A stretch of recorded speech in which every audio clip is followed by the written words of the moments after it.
Oi, galera do Gueto Festival. Hoje a gente está aqui com uma presença muito especial de uma pessoa muito querida, que é a Vanessa Rosa. Vanessa Rosa é atriz, educadora, palhaça, produtora e também magigestora, né, do grupo Terreiros do Riso.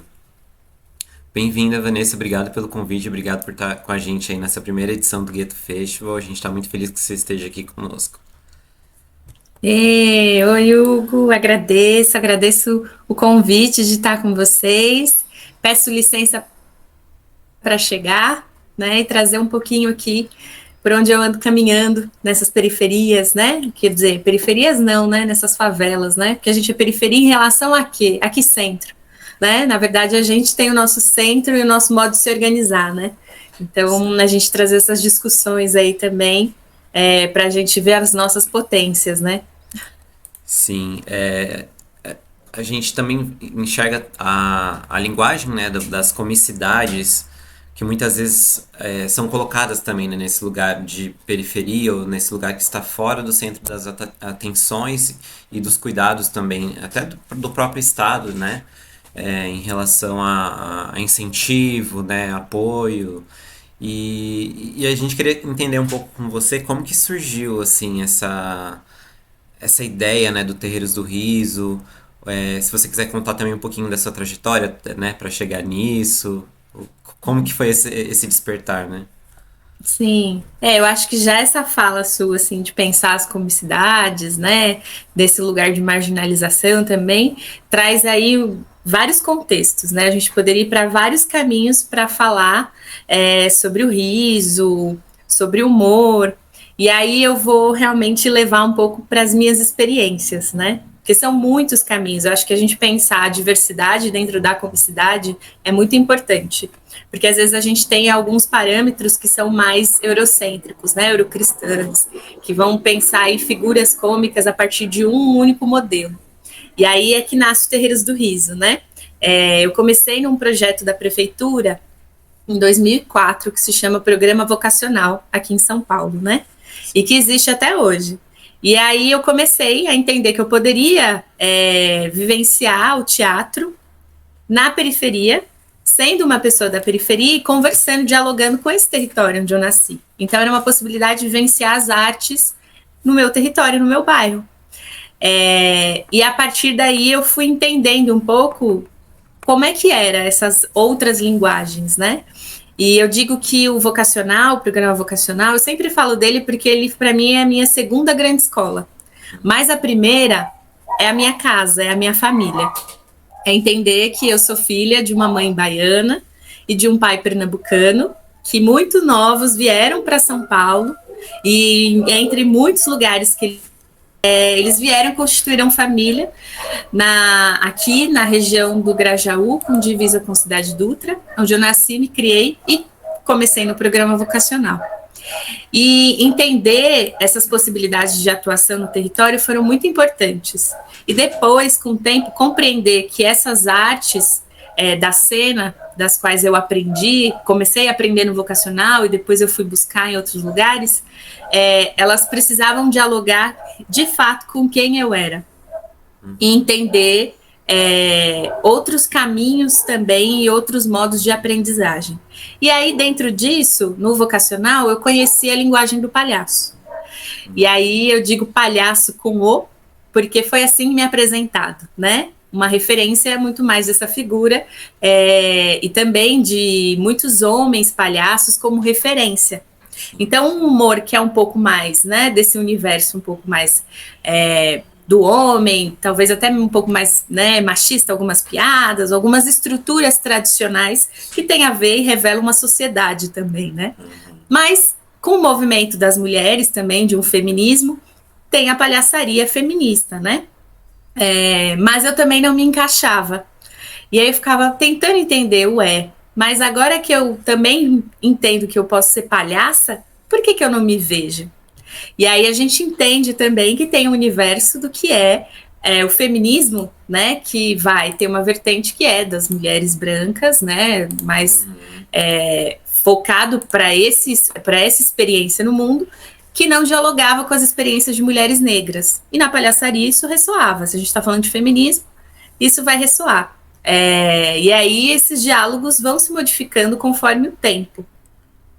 E aí a gente hoje já tem uma discussão muito mais avançada. Mas na época foi o que eu vivenciei. Então eu também não me senti inserida nos grupos de mulheres palhaças que eu podia estar, né? Tinha sempre um diálogo, mas algo falava, poxa, não é muito o meu caminho ainda não me encontrei. E tinha uma coisa que na pesquisa da palhaçaria, tinha um lugar de que quando eu ia para a cena, eu percebia que as pessoas mais riam de mim do que junto comigo. Então elas riam do meu corpo, da minha bunda que é grande, do meu modo de falar, às vezes das minhas referências. E eu falava, poxa, não tá sendo gostoso, não tá sendo engraçado como deveria ser. Sim. E eu fui compreendendo que isso tudo tem a ver com essa estrutura que a gente vive, que é uma estrutura que é racista, que é machista, que é LGBTQI-fóbica e por aí vai, né? Claro que isso foi com o tempo que eu fui entendendo. E olhando para o riso, nunca deslocado disso, né? Ele revela uma sociedade, né? E aí a gente tem que entender o quanto é que a gente está reforçando estereótipos ou quanto a gente está entendendo o lugar do rir e da comicidade num outro caminho, que é esse do Terreiros do Riso, que eu já vou chegar.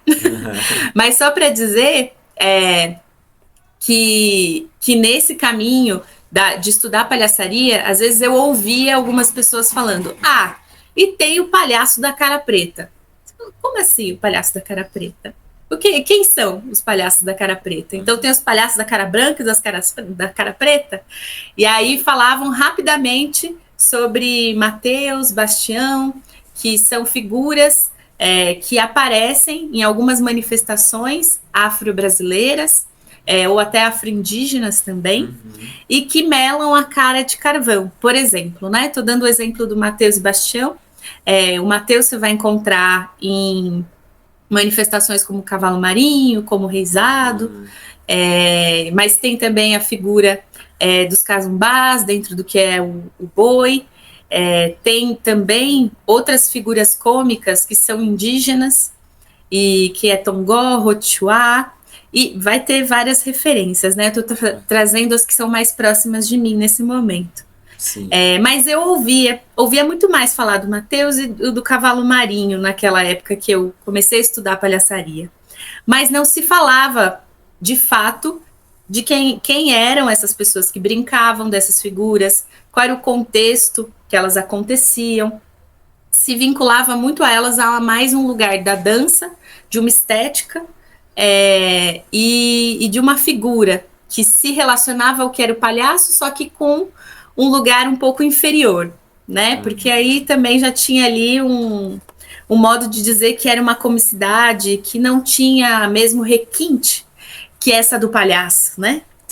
E aí por isso que era palhaço da cara preta, diferente, mas é palhaço, porque era sempre a opinião a partir dessa visão e desse modo de existir que é eurocêntrico, que é colonial, né?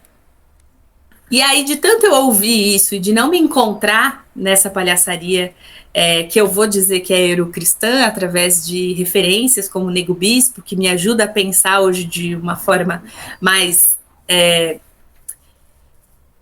organizada, digamos, tudo isso, eu começo a querer ouvir as histórias dessas figuras cômicas. Então, de saber realmente o nome, qual é a sua relação com a brincadeira, que ela existe, vou entender essa comunidade que brinca disso, vou, de fato, mergulhar e seguir por esse caminho e também compreender esse riso que eu aprendo em casa. Quando eu digo que a minha família é a minha primeira referência, é porque eu sinto isso, que muitas vezes a gente não tinha, né? Não tinha o que era suficiente para a gente manter ali, né, a nossa vida de modo tranquilo, né? Eram alguns momentos de escassez, né? Ou de falta, ou de, né, ter que trabalhar um tanto para ter um pouco. Mas a alegria era presente. Eu sempre fui ensinada a isso, né? De tipo, ok, tá difícil, mas bora encarar a vida com um sorriso no rosto, né? Bora fazer um churrasco no final da semana e bora celebrar, né? Bora fazer aquele parabéns bonito, mesmo que seja com um bolinho ali para todo mundo, mas a gente divide. Então, tendo essas experiências também de olhar um riso que não está distante de mim, não é uma felicidade inalcançável, é um outro lugar desse aprendizado do que é alegria.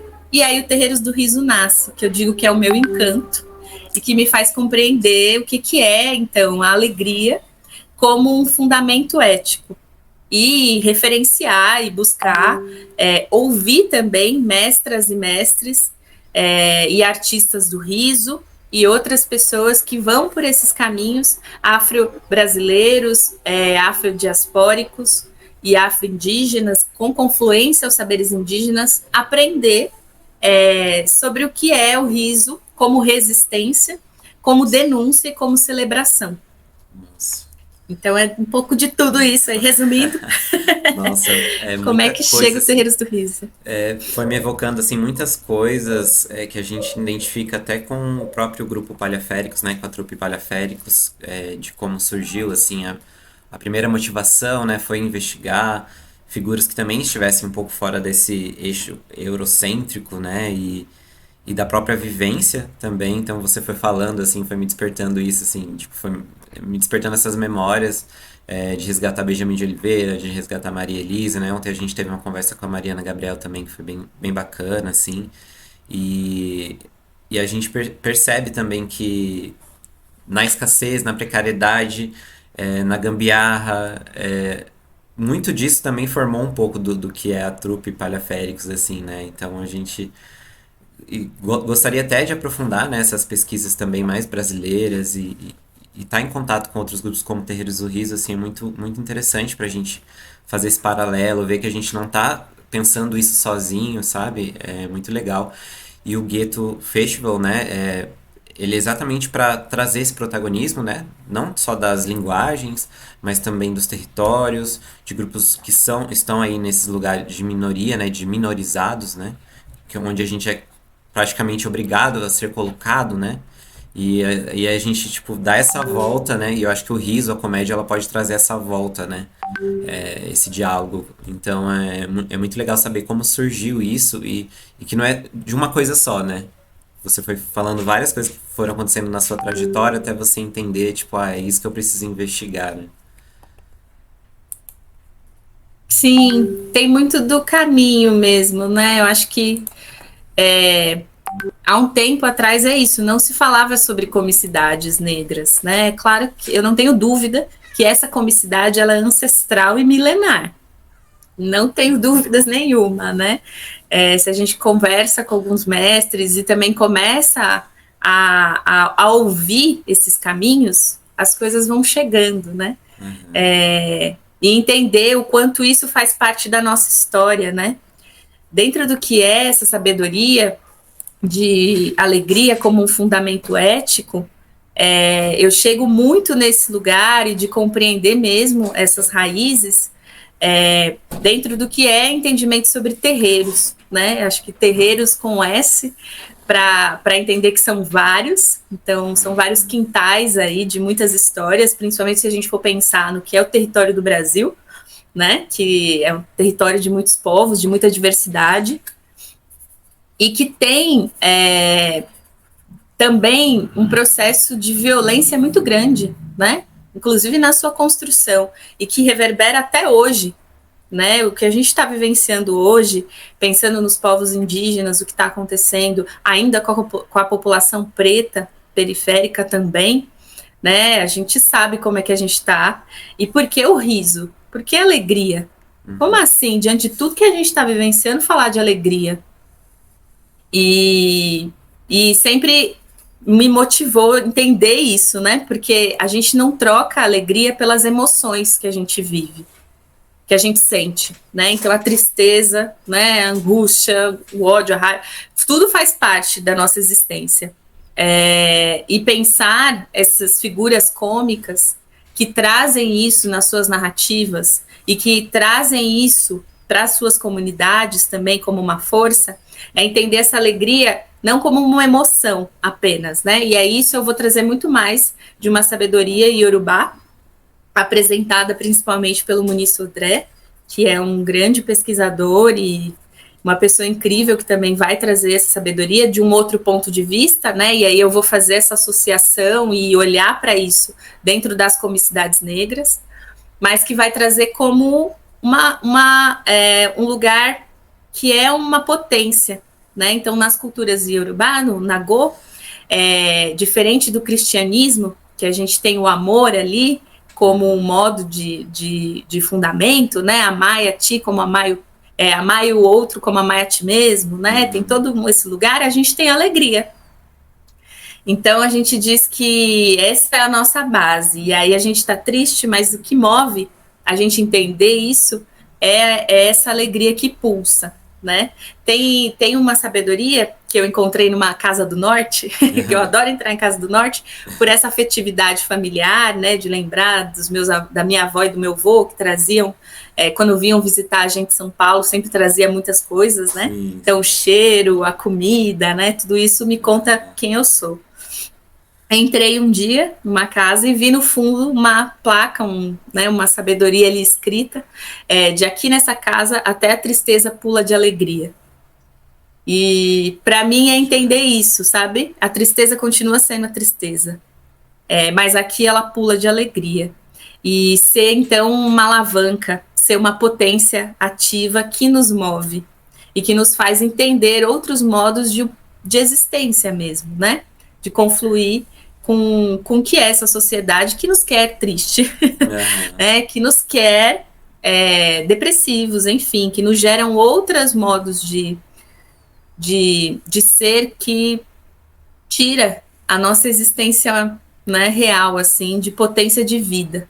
Sim. Então, eu acho que dei uma volta aí, né, para falar sobre isso, porque muitas vezes as pessoas olham para esse lugar de entender o riso, de entender a alegria, como algo que é de consumo, sabe? Que está distante, né? E que, na verdade, está muito mais próximo da gente do que a gente imagina, né? Sim. Então, Sim. é um pouco para esse caminho, assim, que eu vejo que cruza com a vida, não está separado. Né? A gente separa as linguagens artísticas, teatro, dança, música, né? Então a gente separa da vida. E eu aprendo muito mais no meu dia a dia com a minha família ou, né, com as crianças que eu dou aula sobre alegria do que às vezes em estudos teóricos, né? Então, no dia a dia da comunidade no terreiro, né, onde isso é apresentado, é fomentado. Então, a gente... Não, eu só ia falar que isso faz muito sentido o que você está falando, porque a gente percebe aqui no Pinheirinho, né? Porque a gente era a maior ocupação da América Latina, né? O maior assentamento da América Latina. Houve um processo muito violento de desocupação em 2012. Depois demoraram 5 anos mais ou menos para que fossem entregue casas populares. Então as pessoas foram espalhadas para vários lugares, acho que não só da cidade, né? Mas outros estados. Depois disso, e aí foi entregue essas casas, a gente foi realocado em outro território, tipo, mais afastado ainda, né? Com menos acesso ainda ao centro, a centros culturais, enfim, a todas as possibilidades, né?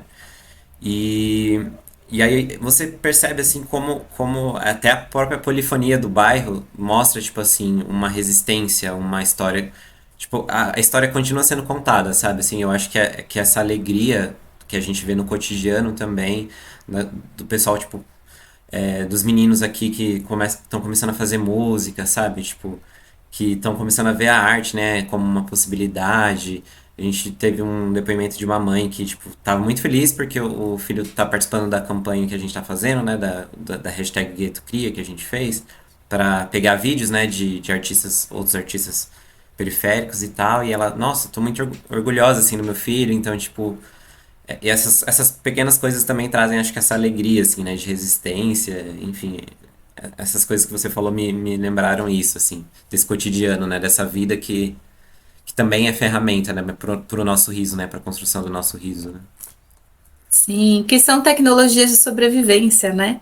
Nós temos muitas, né? Tivemos que desenvolvê-las, né? Para que a gente pudesse se manter, para que o nosso povo pudesse existir ainda, né? E não só a gente, mas também observo isso dentro do que são as comunidades negras, mas também indígenas, né? E com todo o cuidado e licença para poder falar sobre, mas compreendendo quais são os valores que nos regem, né? O que a gente tem de valor, o que a gente tem de ética, de vida, né? De potência, de troca, de comunidade, né? A gente está inserido dentro dessa sociedade colonial, mas a gente não perde a nossa essência, quem a gente é. Então, quando você fala e conta nessa experiência, é sobre isso que a gente está falando, é sobre as nossas culturas que continuam resistindo e existindo, né? Apesar de todos esses pesares. E aí tem um lugar que eu observo, que eu tento trazer também nesse entendimento do Terreiros do Riso, é sobre o encantamento, que é diferente da romantização, né? A gente tem situações de violência ainda muito grande nas nossas, né, nas nossas comunidades. E aí a gente vê, por exemplo, crianças que não têm o brinquedo que passa no comercial, né? E aí elas vão e elas fazem aquele brinquedo que elas veem, né? Elas conseguem construir. Elas desenvolvem a tecnologia para ter aquele brinquedo, né? E elas vão lá e fazem artesanalmente ali, e constroem. Isso é tecnologia de sobrevivência, isso é encantamento, mas isso também é escassez, é a falta, é a forma não igualitária de divisão dos bens, né, de consumo, enfim, desse capital. Então, como é que a gente olha para tudo isso, vê essas potências, mas também sabe que precisa ter essas outras formas de organização e mudança, né? Inverter, não sei se inverter a pirâmide, mas talvez derrubar, né? Uhum. E é muito complexo tudo isso, né? Eu fico atenta a olhar para isso, né? Porque a gente tem, por exemplo, muitos mestres e mestras que têm um vasto conhecimento para passar para a gente poder ouvir, e infelizmente eles finalizam a vida deles, as passagens deles por aqui, em condições muito precárias, né? Sem ter o mínimo, assim, né? Sem ter o básico. E esse conhecimento se perde, né, também, acho que isso que é a perda, assim, tipo, maior, né, de pensar como que tanto conhecimento, como tanto o outro lado da história, ou da verdadeira história é perdido, né, da nossa própria história, assim, né, e quanto que a gente poderia pensar uma sociedade diferente se a gente conhecesse a própria história, né, e valorizasse essa sabedoria, assim. Sim, sim, que é isso, né? Eu digo que a gente tem, né? Eu digo não, né? Eu confluo com muitas vozes e aprendo com os mais velhos sobre a construção desses territórios, dessas favelas afro-indígenas nordestinas, né? Que a gente vai ter também essas culturas nordestinas muito presentes aqui no território de São Paulo, né? E digo isso porque eu sou filha de mãe baiana e pai pernambucano, né? Isso. E o quanto tem de valor, né? Nessas nossos modos de construir, né, esses territórios. E aí, se você andar por São Paulo, que é enorme, a gente vai ver cada comunidade se fortalecendo e se organizando de um modo. E aí a gente vai reconhecendo também, ali no Gaivotas a gente tem uma presença um pouco mais forte de uma comunidade mais nordestina ali, baiana, né, cearense, enfim, né? A gente vai localizando, às vezes está tudo junto e misturado, não dá para separar. Mas a gente identifica, né, esses valores, como eles estão espalhados, né? E aí tem também o Babalorixá Rodney William, ele fala o quanto, né, não só ele, mas muitos estudiosos das culturas negras vão falar o quanto tem nas nossas modos de viver saberes que são de matrizes negras e também indígenas, né? Aí o Kazé Angatu também vai falar sobre isso, e muitos outros também, lideranças indígenas, né? Sobre quanto no nosso cotidiano a gente tem dessas culturas. Sim. Mas o pouco se fala mesmo, né? Ainda a gente tem uma predominância de ensino que vai falar muito mais e dar valor ao que vem de fora, né? Ao que o Nego Bispo vai falar que é eurocristão.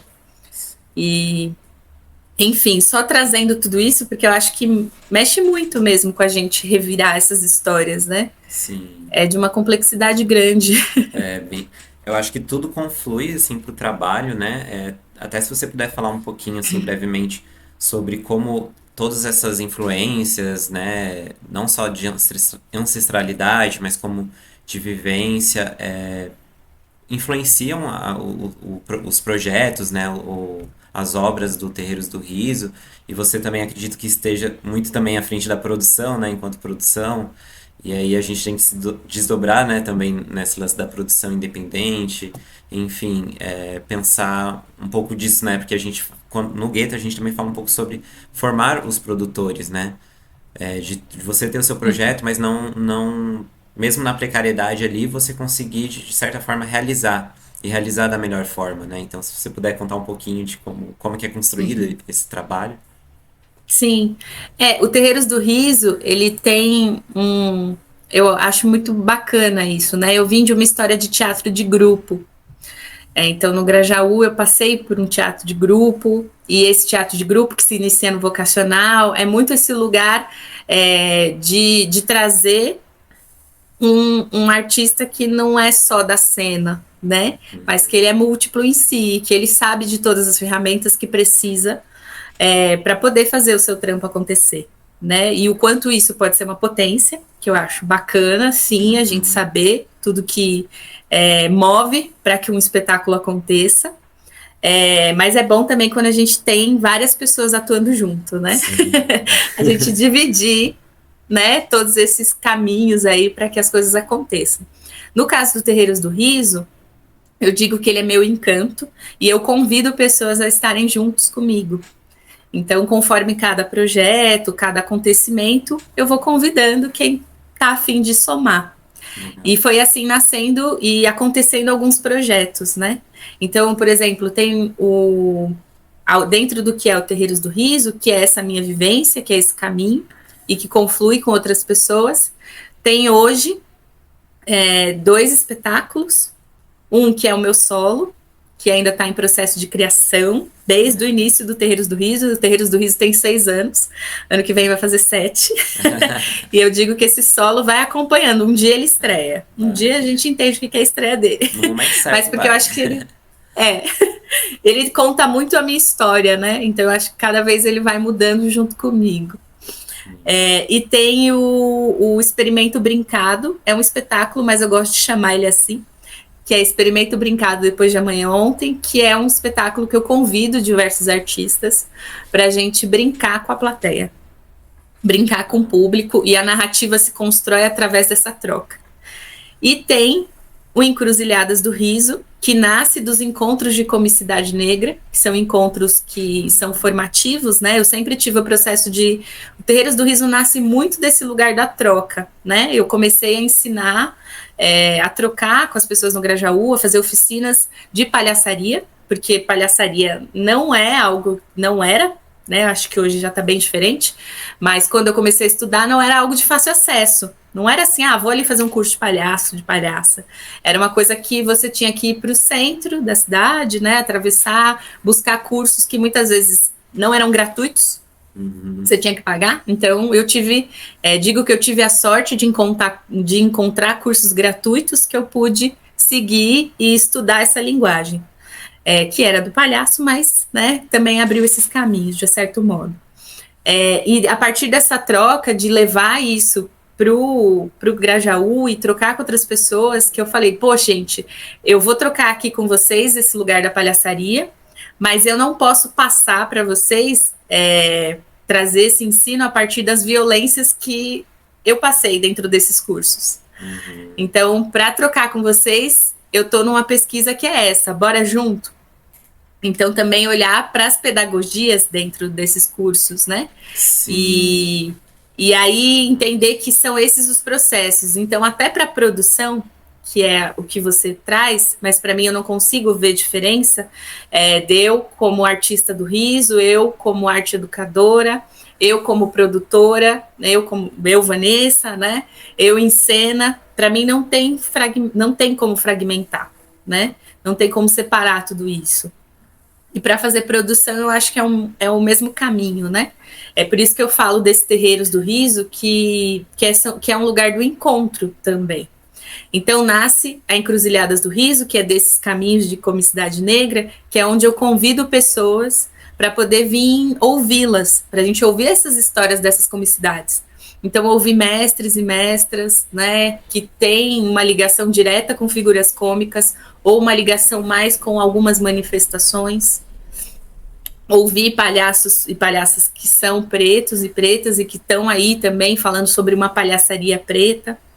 E aí, do Encruzilhadas do Riso, também tem o festejo, que a gente tá a gente fez a segunda edição o ano passado.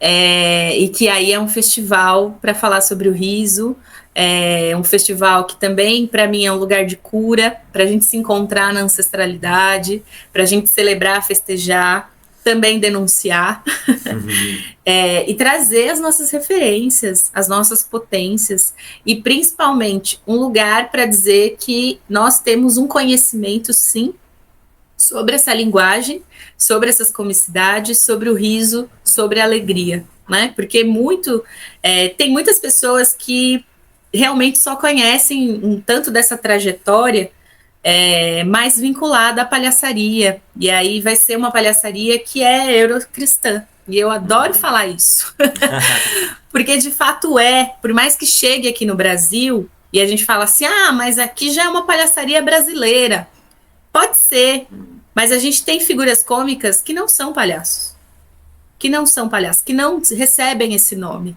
que só recebem esse nome por conta de ainda uma colonização do modo de olhar, de sempre ver o outro a partir de si e querer essa diversidade a partir de um único conhecimento, né? Então, se você for lá nos Craô, em Tocantins, você não vai encontrar a palavra palhaço. Você vai encontrar Rotuá, né? E quem? Outro nome. Então não é palhaço, ponto. Pode ser que a gente encontre coisas semelhantes, né? A gente pode olhar e falar assim, é o riso, é a graça, mas está dentro de uma outra comunidade. É outra língua, é outro saber. Né? E eu acho que é importante isso, né? O nosso processo de colonização começa a partir do momento que os nossos ancestrais atravessam, né, esse mar, chegam aqui e recebem outros nomes. Por quê? Né? Então, se a gente pegar esse exemplo, a gente entende também porque é importante ouvir e identificar que existem outras figuras cômicas e sim outros saberes. E aí o festejo é mais um lugar, mais um espaço de troca para que isso possa cada vez mais chegar para a gente como uma formação, como informações, enfim, mas como uma valorização também dos nossos saberes. E trazer um pouco para essa arte que a gente faz no Brasil, enfim, quem nós somos, né? A gente ainda tem uma arte que é muito colonial, que ainda tem um pensamento muito europeu, muito, seja na cena, no modo de construir um espetáculo, né, pensar como é que é a troca com o público, né? Existem tantas outras maneiras, só que a gente ainda fica ali num formato, né? E eu acho que até a própria produção também. Como é que a gente pensa a produção artística num lugar que a gente tem que fazer captação de recurso para existir, para poder nos pagarmos, porque para mim uma coisa do Terreiros do Riso que eu sempre prezo é conseguir pagar os nossos. Né? E aí, poder chamar um mestre, ele vir trazer o conhecimento e poder receber para isso também. Né? A gente dá essa valorização principalmente nesse lugar, né? Então a gente poder celebrar desse modo. Da conquista também do que precisa para viver, né? Sim. Garantir também isso. Eu acho que é toda uma necessidade de uma mudança de cosmovisão, assim, né? De total, e de não pensar as coisas separadas, assim como você disse, E eu acho que o Terreiros do Riso ele traz isso, assim, ele discute isso, ele colabora muito para a cena, colabora muito para esse outro pensamento que na verdade deveria ser o centro, eu acho, porque se a gente for pensar, né, nas nossas próprias origens, na ancestralidade, de tudo que é de fato tem valor, né? Não só essa lógica de consumo, de ter que produzir, ou de ter que fazer, ou de ter que, tipo, enfim, só valorizar alguns tipos de arte, enfim, eu acho que tem tanta coisa, assim, tanta riqueza no que você traz, Vanessa. Queria agradecer muito, assim, de coração, pelo seu tempo, pela generosidade de trazer a sua vivência, a trajetória com Terreiros do Riso, os aprendizados, né, que vocês trazem. A gente está trocando ideia com outros grupos, né, de outras localidades aqui, de outras cidades, até do Rio de Janeiro, a gente conversou com o pessoal, e eu acho que tudo isso constrói um pouco a história do Gueto Festival, assim, também, ajuda a construir nessa primeira edição. Se você quiser contar como que a gente consegue encontrar vocês nas redes sociais, pra gente acompanhar mais o trabalho de vocês, estar mais aí por dentro, quiser falar mais alguma coisa também pra gente finalizar.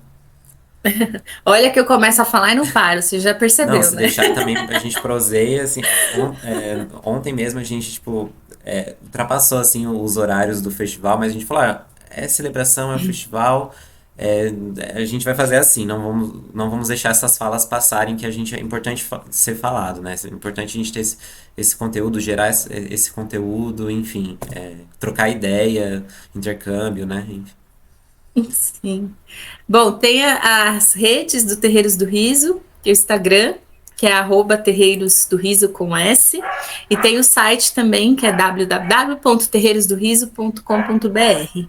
O Facebook, eu confesso para vocês que não é o caminho mais acessível para entrar em contato com a gente. Então, vem pelo Instagram. Se quiser mandar e-mail também, tem tudo no site. Acho que são os caminhos aí. E eu tô aqui também. Vocês podem me procurar para a gente conversar, para a gente trocar. Acho que a gente está em um momento, e o Nego Bispo fala isso, né? Que agora é a gente que está pautando, né? Muitas das discussões.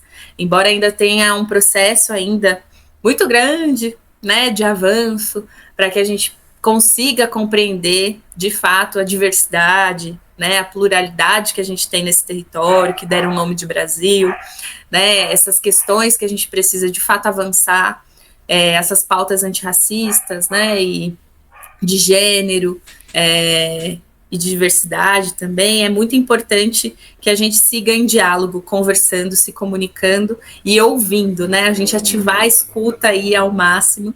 Então, eu queria agradecer a todo mundo que está acompanhando, né? Essa nossa conversa e que está aqui ouvindo, mas dizer que eu também estou aberta às escutas para a gente seguir juntos, né? O caminho é longo, mas a gente tem uma ancestralidade que nos deu aí muitas ferramentas para a gente saber seguir. E tem muita gente que está aí vibrando para que as coisas possam ser melhores. Então, a gente seguir aí, por exemplo, como esse festival maravilhoso do Gueto, está trazendo possibilidades e muitos caminhos para que a gente possa trocar, né, e se fortalecer. Eu acho que é isso. Quando eu converso aqui contigo, eu estou me fortalecendo. Eu estou vendo que é possível a gente ter na diversidade, mas ter também na consonância, na confluência, a gente seguir juntos. Então, Sim. acho muito bacana, assim. Por isso que abre o diálogo, assim, né? A gente está encerrando, mas na verdade eu estou abrindo. Então, Continua, né? bora. Vamos reverberando as discussões, assim. Tenho certeza que os próximos dias também vão ser bem legais. A gente vai fazer os presenciais, né? Mas, assim, essa troca, mesmo que a distância, é muito rica. Ajuda a construir a nossa narrativa, né? Enquanto festival, assim. Então, muito obrigado, Vanessa, novamente. E eu espero que a gente possa se encontrar em outros projetos, outras coisas novas aí. E vamos seguindo juntos na pesquisa, né? Pra mudar um pouquinho aí essa cena. Sim, agradeço. Laroê Mojubá, o riso pede passagem. Axé. Axé.